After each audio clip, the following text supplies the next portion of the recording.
The second piece we have for you guys is At the Same Time.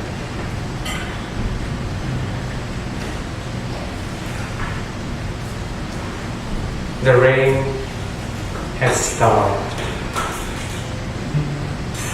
Last raindrops lazily regroup on the edge of the room. At this moment, the raindrop I am observing begins to expand with the pregnancy of heavy molecules on their way down.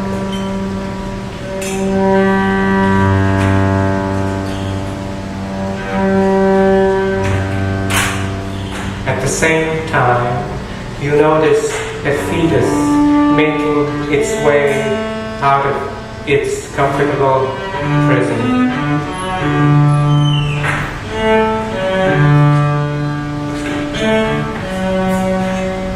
It's a girl, the doctor confirms.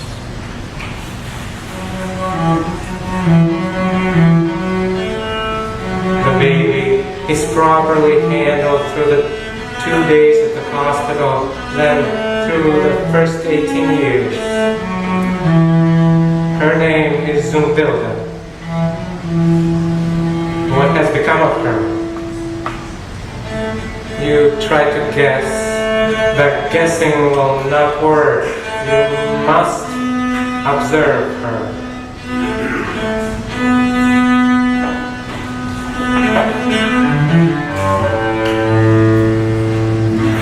You notice tiny drops of sweat forming on her forehead during a dancing lesson as she attempts to bend her body in perfect harmony with the teacher's intention, to spin herself out of control like a dervish spirit.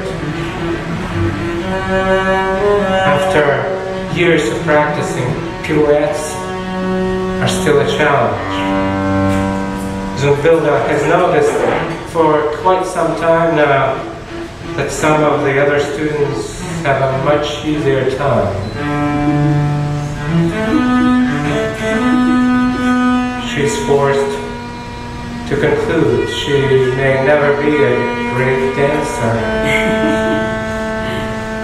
The question is, should she continue dancing? Instead of going home, she walks into a cafe and orders a cup of tea. When the tea arrives, she absent-mindedly moves it aside, as if something more important is to be handled first. That something is her life. Will she be a great person, a genius, or a regular woman? Is there anything in between?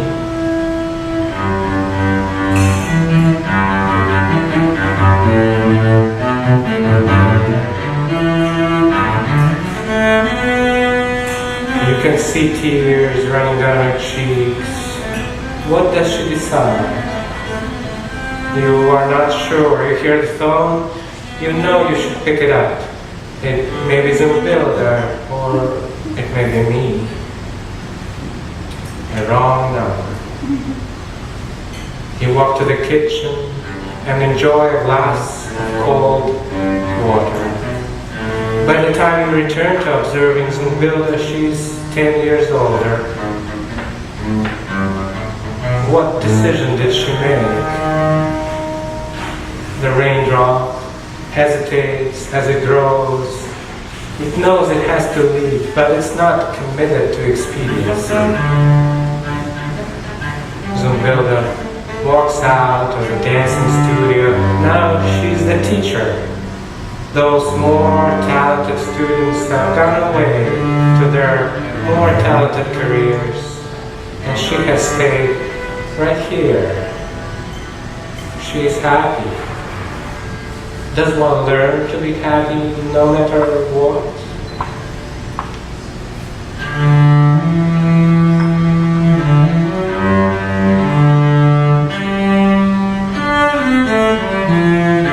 One of Zumbilda's students faces the same dilemma she did 10 years ago. Life pulls duplicate card from its skinny deck of plots. The young girl keeps working on her pirouettes. She does not take the situation with the same philosophical detachment Zumbilda discovered when it was her turn. Or does it only seem so now, after all the fires that were burning passionately then have been extinguished by time? Perhaps Zumbilda too was deeply emotional about her future when it was still the future.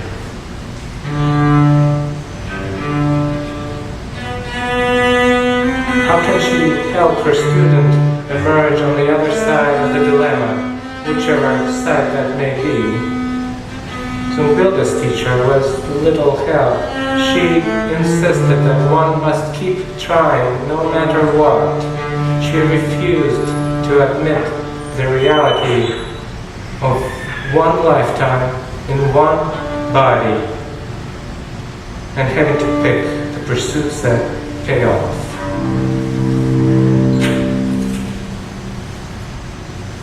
I have to blink. I fear that when my blink is complete, the raindrop may have already leapt off the edge of the roof. But no, not yet. It is still there, perched as precariously as before, slightly more bottom-heavy, noticeably resigned to its impending fate. Zumbilda has learned there are more dimensions to one's life than those around us think. How can we calculate a life's summarized achievement? Who scores more points? Who scores fewer? The longer she lives, the more ambiguous this topic becomes.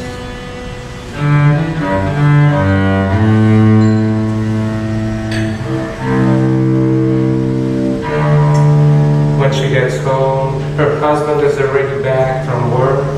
They smile and hug and kiss, and Zumbilda realizes it is helpful to leave for the day, to be happy to see each other in the evening. The telephone rings again. You ignore it this time. You assume it's the same mistaken caller. Zumbilda hangs up. She tried to reach you to ask for advice. She decides not to call back. Why did she come to this conclusion? Suddenly you feel tired, slightly hungry, unexpectedly perturbed.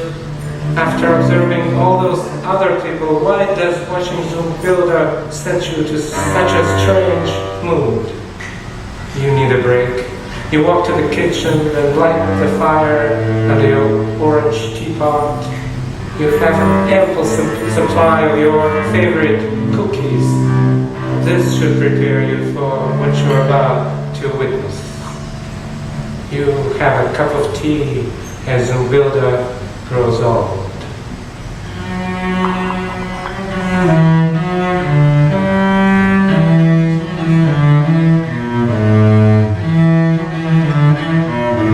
When you are done, I blink once more. The raindrop is still there, but it is trembling in fear or anticipation. It will fall very soon. The telephone rings again. This time you answer.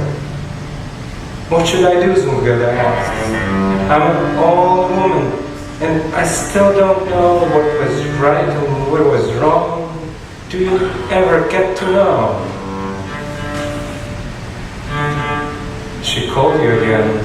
We didn't think she would. Why did she change her mind? It depends on who you are, you respond. This is not very helpful, Zumbilda says. Yes, it is, you insist. I'm not quite sure what you mean. I will have to ask you about it. Zumbilda hangs up. You get ready to observe her again, but another phone call interrupts. You think she might be calling back, but this time it's me. The raindrop is about to fall, I say. Is it? I hear a trace of sadness in your voice, or is it my own sadness projected outwards? We keep silent for a while as time whistles by our ears. We hang up. You return to her, to your observation. Zumbilda is in bed, breathing with noticeable difficulty. The hiss of a desperate effort reveals the brevity of her future. The raindrop breaks from the edge of the roof. It is falling, it's falling down. Zumbilda thinks about her life. It is unimaginable and somehow humorous that this long adventure, this vast container of memories, is about to be extinguished.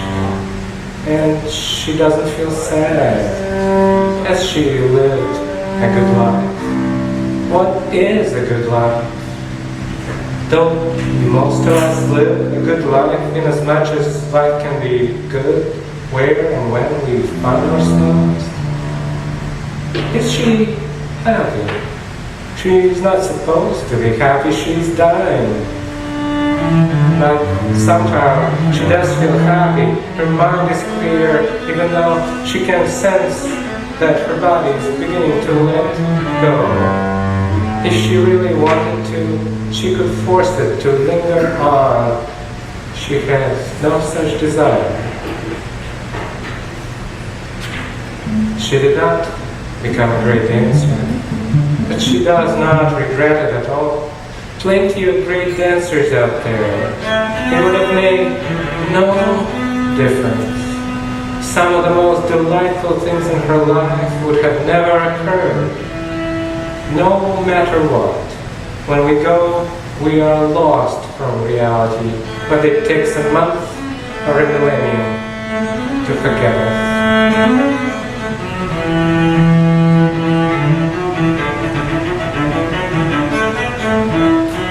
You observe Zumbilda's grandchildren.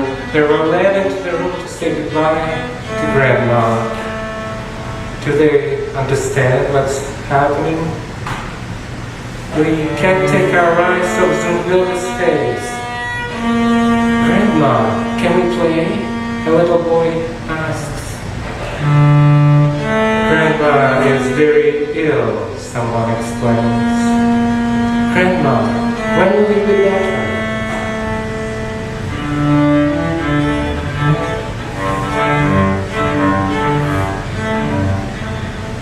Zumbilda dies when the raindrop hits the ground.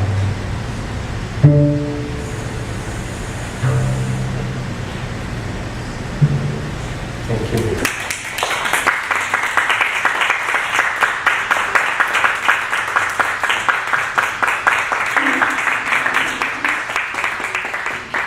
Thank you so much, folks. Eadie Anelli.